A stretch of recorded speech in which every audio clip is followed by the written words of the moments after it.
ganyan, and parang praktisado ka na rin kayo muna maging mom. How do you find time for your love life? Huh? Wala nga akong time eh. Yan nga yung problema ko. Wala nga akong time sa sarili ko. Kahit sa family ko, minsan di kami nagkakasabay kumain. But how do I find time? Siguro yung pasuli-pasuliak na date, ganon. Kala mo yun You mentioned kanina when you reach the age of 30, you want to get married, no? Pero right now, you entertaining shooters. Oo naman. May mga showbiz. Non-showbiz, hindi talaga ako mahilig sa showbiz. Pag showbiz, hindi talaga kami nag-work. Bakit naman? Ano ka ba? Ilan date na ako ng mga showbiz eh. Ginagawa ko mama. Ano mama, Mars? Sugar mama.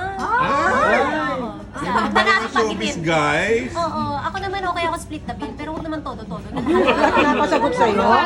Puro bata yung Hindi, nandidigaw nagre-request sa'yo. lang dahil. Puro bata may nandidigaw sa iba, no? O may mga... Hindi ako mahilig sa bata eh. Ayoko ng mga 20s, okay ako ng mga 30s siguro. Mas mature. Kasi matured na ako mag-isip. Pero ikaw ba, Mars, meron ka bang fear na parang, let's say, kasi syempre, ang laki ng kikita mo sa vlog, ano? Ang dami mo ng ipon, alam namin. Yung baka mamaya pera, baka mamaya, syempre, sabi mo nga, yung mga showbiz pair, parang Grabe ka na. parang pera, Sino yung naman mamaya, ng showbiz? hindi ba, baka mamaya, Mars, ang habol, syempre, financial, may ganun ka bang fear, may ganun kang takot. May feeling ka na pag diligawan. Oo, baka mamaya. Siguro nakikita ko yun sa pagkatao ng tao. Di ba? Pag na-meet mo, hindi naman porket showbiz ay mapera, yung gusto mong pera. Hindi naman siya ganun. But when you talk, and I'm speaking of experience, because I've dated several, and ganun yung na-feel ko.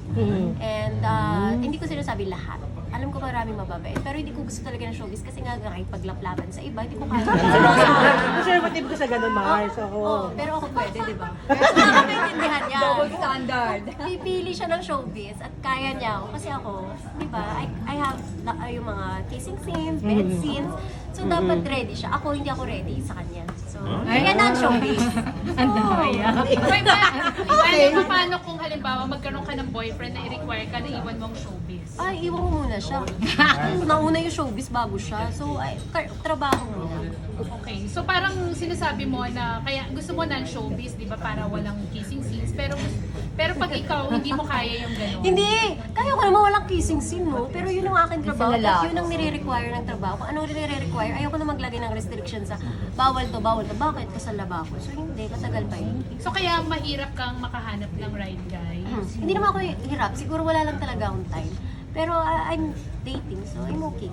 Last na lang daw si Alan, last na last. Yes po. Balik tayo dun sa lalaki. Di ba pag mahal mo, willing kang gastusan? Ay, lalaki. Hindi ka ganun. Oo, willing ako gastusan, pero wag mo namang hingian. Ah!